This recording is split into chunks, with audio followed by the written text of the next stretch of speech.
दोस्तों, एक कहानी है 2019 की, जब मैं एक मल्टीनेशनल कंपनी में जॉब कर रहा था।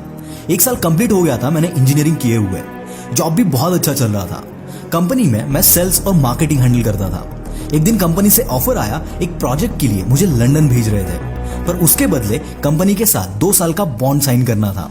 पर दिल की बात बताऊं, मुझे खुद का कुछ करना था और इसी वजह से मेरे दिमाग में कंफ्यूजन और डर पैदा हो गया कि लंदन का अपॉर्चुनिटी एक्सेप्ट करूं या खुद का बिजनेस स्टार्ट करूं। एक साइड में स्टेबल कॉर्पोरेट लाइफ था और दूसरे साइड में स्ट्रगल। पर यह स्ट्रगल मैं करना चाह रहा था और इसीलिए जिस दिन मुझे लंदन की अपॉर्चुनिटी मिली, मैंने उसी दिन रिजाइन कर दिया। अब कोई कंफ्यूजन नहीं था, मैंने फिक्स कर लिया था कि मैं खुद का स्टार्टअप ही करूंगा। मैंने 31 अगस्त को अपना जॉब छोड़ा और 5 सितंबर को खुद का ऑफिस स्टार्ट किया। हालांकि उस टाइम पे मैं यूट्यूब भी कर रहा था और उससे मुझे पैसे भी मिल रहे थे, पर उसमें कोई स्टेबिलिटी नहीं थी। तो अब कंफ्यूजन तो खत्म हो गया था, पर अब डर स्टार्ट हो गया था, क्योंकि मैंने एक बहुत बड़ी अपॉर्चुनिटी को ठोकर मार के और दोस्त, रिलेटिव्स, घर वाले सबका अपोज होते हुए अपना स्टार्टअप स्टार्ट किया था। पर इस डर ने मुझसे डबल मेहनत कराई और स्टार्टअप धीरे धीरे सक्सेसफुल होता गया। एक के बाद दूसरा और फिर तीसरा, ऐसे 3 स्टार्टअप मैंने स्टार्ट किए। तीनों सक्सेसफुली चलने लगे और फिर जो लोग अपोज कर रहे थे वो सारे सपोर्ट में आ गए, दोस्त, रिलेटिव्स, घर वाले सब। पर ये जर्नी इतना भी सिंपल नहीं था। मुझे आज भी याद है, मेरे स्टाफ का महीने का 2-2.5 लाख का सैलरी जाता था और सैलरी जाने के बाद मेरे अकाउंट में 200 से 300 रुपए बचते थे। और साला ये पैसा अरेंज करने में भी लिटरली फट जाती थी, क्योंकि तब तक स्टार्टअप प्रॉफिटेबल नहीं था। पर वक्त गुजरता गया और सब ठीक होने लगा और वक्त के साथ मेरा डर भी खत्म हो गया। दोस्तों, जब भी आप कुछ नया करते हो तो दिक्कतें 100% आएगी, क्योंकि उसको करने का आपके पास कोई एक्सपीरियंस नहीं है, ना ज्यादा नॉलेज है। पर जैसे जैसे वक्त गुजरता जाएगा चीजें लाइन अप होती जाएगी। आपको बस हिम्मत नहीं हारनी है और उस काम को करना छोड़ना नहीं है, क्योंकि ये सिर्फ इंसानों के साथ ही नहीं होता। कोई भी नई चीज जब मार्केट में आती है तो उसको कई सारी दिक्कतों का सामना करना पड़ता है। और ये हिस्ट्री है कि नई चीजों को लोगों ने शुरुआत में कभी एक्सेप्ट नहीं किया, पर बाद में वो उनके डे टू डे लाइफ का हिस्सा बन गए।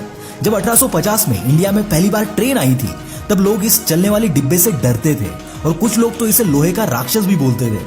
पर आज ट्रेन हमारी लाइफ का एक हिस्सा बन चुकी है। शुरुआत में ऐसा ही कुछ हुआ था मूवी स्क्रीन्स, कंप्यूटर्स, इंटरनेट के साथ। यही नहीं, एक रीसेंट एग्जांपल है जीपे और पेटीएम का। पैंडेमिक से पहले लोग ऑनलाइन पेमेंट मेथड को यूज नहीं करते थे, पर आज रास्ते पर पानी पूरी बेचने वाला भी ऑनलाइन पेमेंट एक्सेप्ट करता है और लोग ऑनलाइन पेमेंट करते भी है।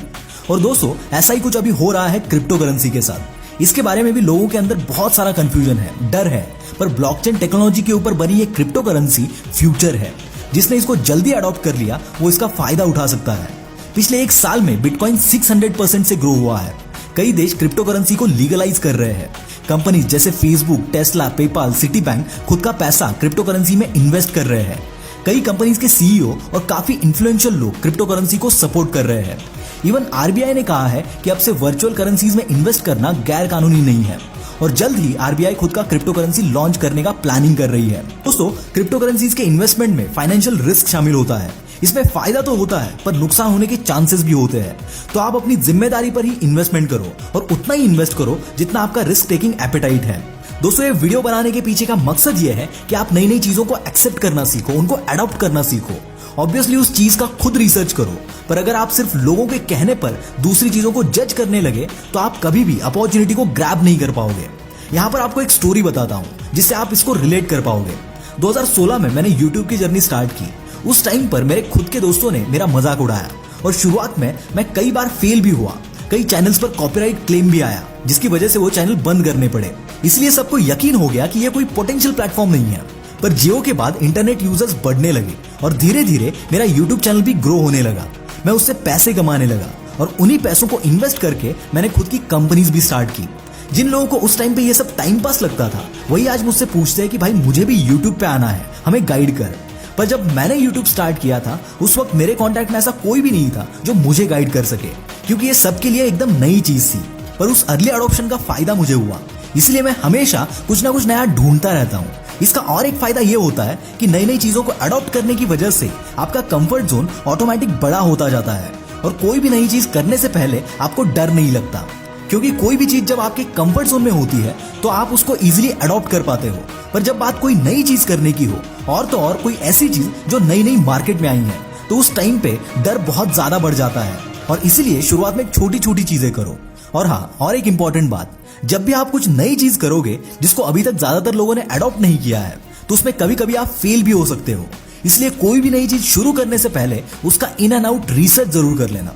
इससे आप काफी गलत चीजों से बच जाओगे। So moral of the story is, नई चीजों को करने से डरो मत, नई नई चीजें सीखो और उनको ट्राई करो।